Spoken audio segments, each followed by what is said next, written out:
Hello everyone and welcome back to Starting at 41. My name is Ankit and in today's video I'm going to share how I research suburbs and choose the right property for my investment strategy. My personal goal right now is to focus on cash flow rich properties because I want the rental income to support future purchases and grow my portfolio faster. I should also mention that some parts of this topic connect to my previous videos, but this one is more like an update on what I am actually doing and what I have learned along the way. Now, before we begin, I want to remind you that I am not a financial advisor. I am just sharing my personal journey and learnings. Please do your own research or speak with a qualified professional before making any investment decisions.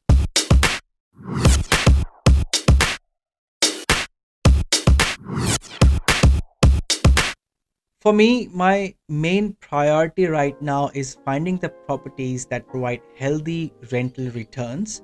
Positive cash flow means the property generates enough rental income to cover most or all of its expenses, sometimes even leaving a surplus. This gives me the flexibility to reinvest faster and buy more properties without heavily relying on my salary.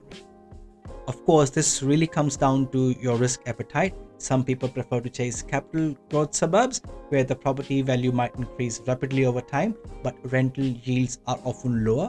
Others, like me, are starting with cash flow positive markets so I can keep scaling my portfolio. Now, neither approach is wrong. It really depends on your goals, income stability, comfort with debt, and your risk tolerance.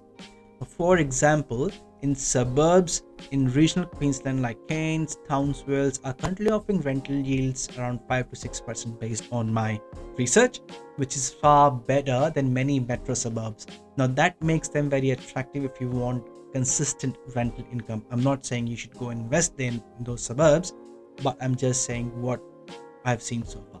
Researching the suburbs can feel overwhelming at first. There is so much information out there, and it is very easy to fall into information overload rabbit hole. I have made this mistake before. Now I focus on a few key factors when comparing suburbs. I look at vacancy rate to understand rental demands.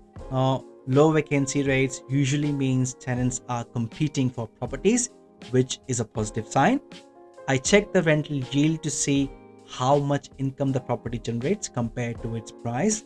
I review demand to supply ratios to figure out if there is a pressure on the property prices to rise, or if too many new properties are being built, rents can drop. So I look at building approvals versus total dwelling in the last 12 months. I study historical data like 3 years median growth rates and rental growth trends to see if the area has been performing steadily. I also check about job infrastructure and future development projects in the area. More jobs usually means more tenants and rising demand. For this, I currently use free tools like realestate.com to research property prices, vacancy rates, and rental yields, SQM search to check detailed suburb statistics, including vacancy rates and stock on the market, domain, and I also go to council websites. Once I shortlist the suburb, the next step is finding the right property within those areas. Now, this part is just as important because not every property in a good suburb is a good investment. I pay close attention to things like whether the property is in a flood or a bushfire prone zone because this can affect both insurance cost and resale value.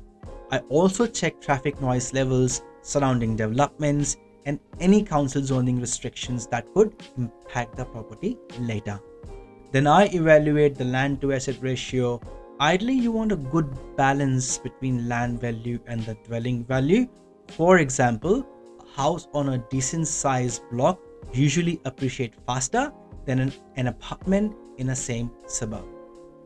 Finally, I look at properties layout and location features like the number of bedrooms, bathrooms, car spaces, the proximities to school, shopping center, hospitals, transport hub, etc.